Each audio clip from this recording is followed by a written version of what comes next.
வைத்தீஸ்வரன் கோயில் ஸ்ரீ தன்வந்திரி அருட்கொடிலின் சார்பாக உங்கள் அனைவருக்கும் எங்களுடைய பணிவான வணக்கங்கள்.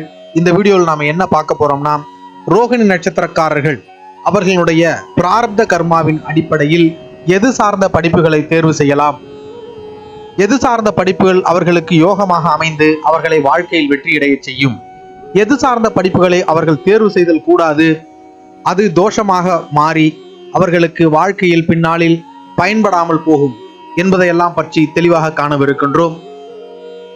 வேகமாக வளர்ந்து வரும் நவீன யுகத்தில் பல்வேறு படிப்புகள் வந்துவிட்ட நிலையில் பெற்றோர்கள் தங்கள் பிள்ளைகளை எந்த படிப்பில் சேர்க்கலாம் என்ற குழப்பத்திற்கு தீர்வு தரும் பொருட்டு பிரத்யேகமாக இந்த வீடியோவானது பதிவிடப்படுகிறது.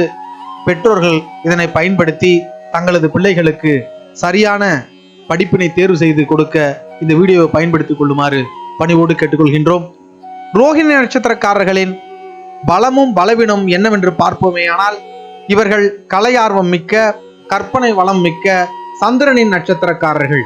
நிதானமாக இருக்கக்கூடியவர்கள், புரிந்ததை பிறருக்கு தெளிவாக விளக்கக்கூடியவர்கள், இரவு பகல் பாராமல் கண் விழித்து பணிபுரியக்கூடியவர்கள், கற்பனை வளம் அதிகம் மிக்கவர்கள், இரக்க குணம் அதிகம் மிக்கவர்கள், சிக்கனவாதிகள், பொறுப்பு மிக்க பணியாளர்கள், கலை ஆர்வம் மிக்கவர்கள், மொழி ஆளுமை மிக்கவர்கள், உலக அறிவினை அறிவதில் ஆர்வமுடையவர்கள், பழங்கலைகள் மீது அதிக ஆர்வம் கொண்டவர்கள், ரசிப்புத்திறன் மிக்கவர்கள், பயணங்களை அதிகம் விரும்பக்கூடியவர்கள், விவாதங்களை அதிகம் விரும்பாதவர்கள், சகிப்புத்தன்மை குறைந்தவர்கள்.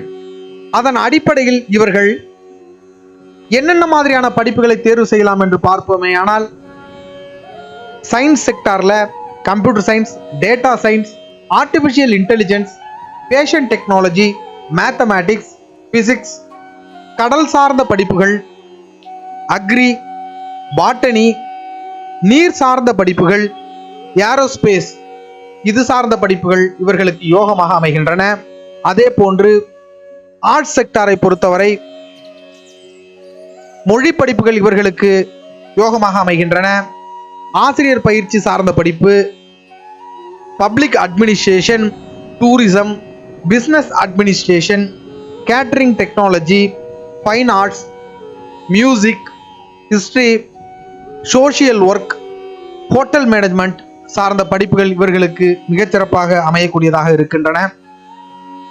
என்ஜினியரிங் செக்டாரை பொறுத்தவரை marine engineering, civil engineering, architecture, computer science, artificial intelligence, data science போன்ற படிப்புகள், communication engineering, information technology, production engineering, aeronautical engineering, industrial engineering சார்ந்த படிப்புகள் இவர்களுக்கு யோகமாக அமைகின்றன.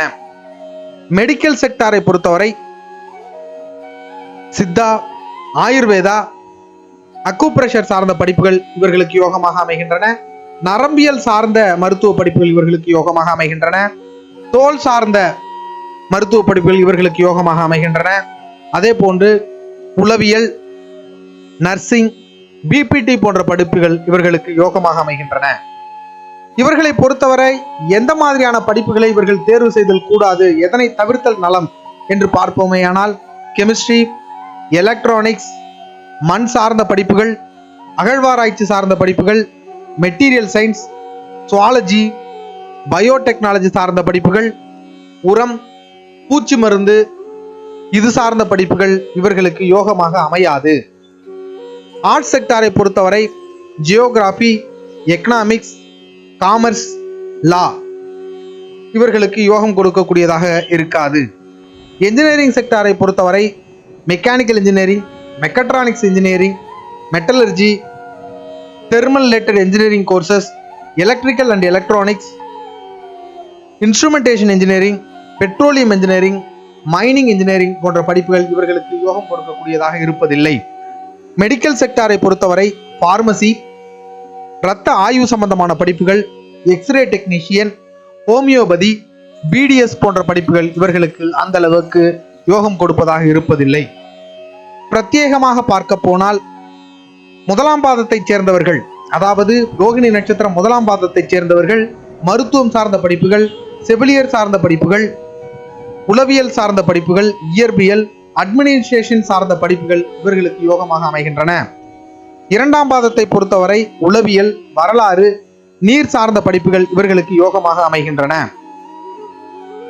3ஆம் பாதத்தை பொறுத்தவரை பிபிடி, நரம்பியல் சார்ந்த படிப்பு, ஆசிரியர் படிப்பு, அட்மினிஸ்ட்ரேஷன், மேனேஜ்மெண்ட் சார்ந்த படிப்புகள் இவர்களுக்கு யோகமாக அமைகின்றன.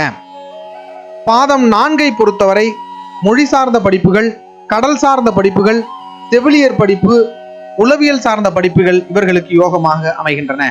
இதனை கடந்து உங்களுடைய ஜென்ம ஜாதகத்தில் ஆட்சி பெற்ற, உச்சம் பெற்ற கிரகங்களை நன்கு ஆய்வு செய்தும், 4ஆம் இடத்தை நன்கு ஆய்வு செய்தும், 10ஆம் இடத்தை நன்கு ஆய்வு செய்தும் உங்களுக்கான படிப்பை தீர்வு செய்ய வேண்டும். உங்களுக்கு யோகம் கொடுக்காத படிப்புகள் என்று சொல்லப்படுகின்ற படிப்புகளை நீங்கள் படிக்கின்ற சூழ்நிலை ஏற்பட்டால் பின்னாளில் அது சார்ந்த பணிகளில் இருக்க முடிவதில்லை. ஆகவே அந்த படிப்பினை ஒருவேளை நீங்கள் தேர்வு செய்ய நேரிட்டால் அது சார்ந்த ஆசிரியர் பணிக்கோ அல்லது அரசு போட்டித் தேர்வுகள் எழுதியோ உங்களுடைய பணி அமைப்பினை மாற்றிக்கொள்ளலாம். நம் சிந்தனைக்கு எட்டிய வரை இருக்கக்கூடிய படிப்புகளை நாம் இதில் பதிவிட்டிருக்கின்றோம். இதனை கடந்து இன்னும் நிறைய படிப்புகள் இருக்கின்றன. பிரத்யேகமாக ஏதேனும் சிறப்பு படிப்பினை நீங்கள் படிக்க முடிவெடுக்கும் தருணத்தில் உங்களுடைய ஜென்ம ஜாதகத்தை முழுமையாக ஆய்வு செய்து அதன் அடிப்படையில் அது உங்களுக்கு ஏற்ற படிப்பு தானா என்பதை உறுதி செய்து கொள்ளலாம். ஆய்வின் அடிப்படையில் உங்கள் நட்சத்திரத்துக்கான பொதுவியல் பலனாகவே இதனை பதிவிட்டிருக்கின்றோம். இத்தனை படிப்புகளின் மத்தியில் உங்களுக்கான மிகச் சரியான படிப்பினை மிக நுட்பமான முறையில் உங்களுடைய ஜென்ம ஜாதகத்தின் மூலம் ஆய்வு செய்து தேர்ந்தெடுத்துக் கொள்ளலாம். ஆகவே பெற்றோர்கள் தங்கள் குழந்தைகளுக்கு அவர்களின் பிராரப்த கர்மாவின் அடிப்படையில் அவர்களுக்கு சரியான படிப்பினை தேர்வு செய்து கொடுத்து அவர்களை வாழ்வினில் வெற்றி பெறச் செய்வீராக. வாழ்க வளமுடன். மீண்டும் அடுத்த வீடியோவில் சந்திப்போம். நன்றி.